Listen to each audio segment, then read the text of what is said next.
my review of Squid Game, which is the biggest show on Netflix and maybe in Netflix history. We'll get to all of the details in just one moment. First, this video is sponsored by Helix Sleep. Can we just admit that it's kind of mid though? We should be able to admit that it's kind of mid. I hope. And she doesn't have enough money. So he's just talking about, the review of it, right? And then he gets to his commentary at minute 5, at the 5-minute mark. There's spoilers here, by the way. I'm just letting you know. Into the show that underscore this very silly theme. One of those notes is that when you get to the ending episodes and you find out who are the VIPs who bet on who is going to win and who's going to lose the game, they're all American. They're all these big American fat cats, so it's really the evil Americans and their capitalist excesses, these decadent Americans who are behind this whole thing. There's not a good American in the entire show. They're just a bunch of Americans who are wearing these glittery masks, a la Hunger Games. And this is supposed to characterize the idea that really South Korean economics is run at the behest of these evil white corporate. See, at least he fucking understands the point. He gets the point. That's the difference, okay?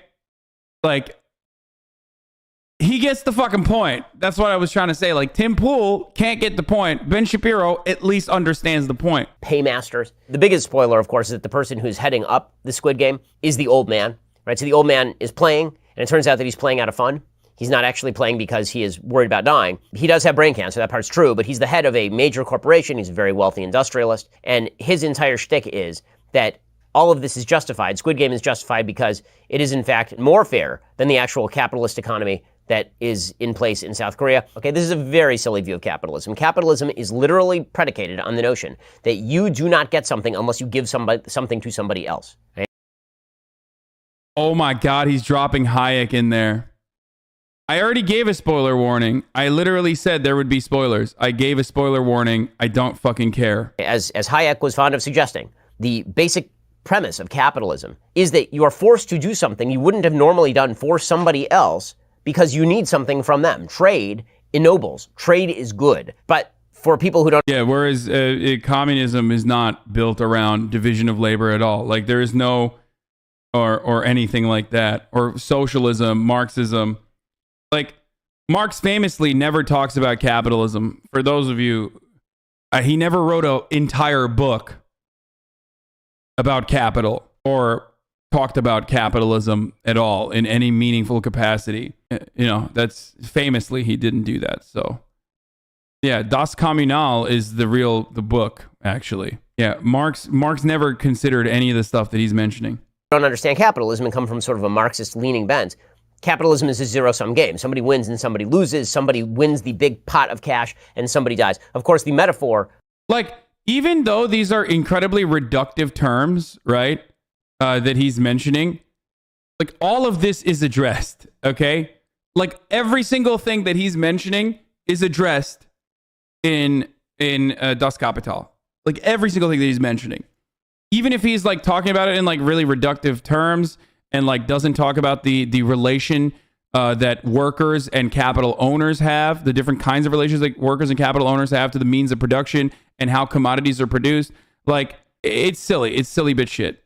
Inside the Squid Game is supposed to be that if only the population sees the means of by the way, production through majority votes, then all of this would end. I'll be back. Usher in a new and better world, right? All it takes is a majority vote to stop this terrible system where some people are being murdered for the benefit of other people. Okay, but that assumes that economics is a zero-sum game, right? Which it is not. It assumes that capitalism is a zero-sum game, which it is not. We'll get to more on this in just 1 second. First, I need my Helix sleep mattress. Sorry that you guys were forced to see fucking Ben Shapiro's ad read, but... I love it. Helix is offering up to $200 of support or immoral. Rich people of Parasite is that the poor people in Parasite are supposed to be sympathetic, but they literally do nothing right. And the rich people in Parasite are supposed to be bad and therefore worthy of punishment. And they literally... Wait, what? Parasite is literally about how the working class fights amongst itself. Parasite, the whole point of, okay, well, maybe he doesn't get all the fucking, okay, maybe he doesn't understand all subtext, especially if it's not directly in your face, Squid Game was, because the point of Parasite is that the working poor are incredibly combative against one another when and fight against solidarity instead of recognizing that the true villain is right in front of their eyes. They don't do anything that is immoral in the course of the movie, like at all. And yet you're just supposed to assume that the rich people are bad and the poor people are somehow good. The same thing sort of holds true in this show. In this show, all of the poor people are perceived as sort of innately more noble than the people who are rich, even though the reality is that the poor people in the show, aside from the North Korean refugee, like the main character is a derelict gambler. He's a bad guy, okay? And he's gradually ennobled by his participation. Wait, what? He's a bad guy. The main character's a bad guy. No, he's a degenerate. He's not a bad guy. How the fuck did you watch Squid Games and come out with the fact that he's like a bad person? He has vices just like every other human being does. Ultimately, one of the points is that like he's a degenerate, but he's not a bad person. He's a good person in the end, despite like his flaws. In the game is sort of the idea, but all of the characters who are seen to participate in the capitalist system are, of course, very, very bad. And so that's the political take on the show, and it seems like that is the message that is now being exported by the South Korean film industry. Wait, what? Who are seen by his participation in the game is sort of the idea, but all of the characters who are seen to participate in the capitalist system are, of course, very, very bad. And so that's the political take on the show, and it seems like that is the message that is now being exported by the South Korean film industry. What?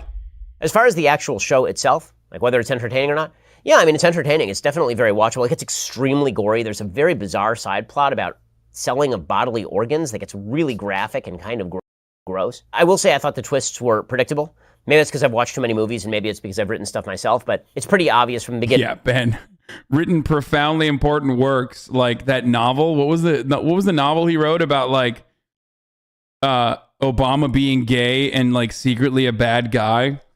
Beginning that whoever is going to be leading up the Squid Game has to be an integral character. Otherwise, it has no meaning when you reveal who's leading up the Squid Game. So that means that it can't be any of the young people who get killed.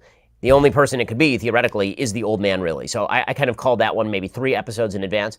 And also, the other big mystery of the show is that you have a cop who's trying to search for his brother, who's supposedly been taken into the system, and it turns out that he is a part of the system. That, again, was not super unpredictable. But overall, if you had to rate Squid Game in terms of watchability and sort of addictiveness, pretty good show. I would give it maybe a 7 out of 10. In terms of politics, I give it like a 1 out of 10 because, again, the politics of it are so baseline Hollywood silly. They really make politics. I give it like a 1 out of 10.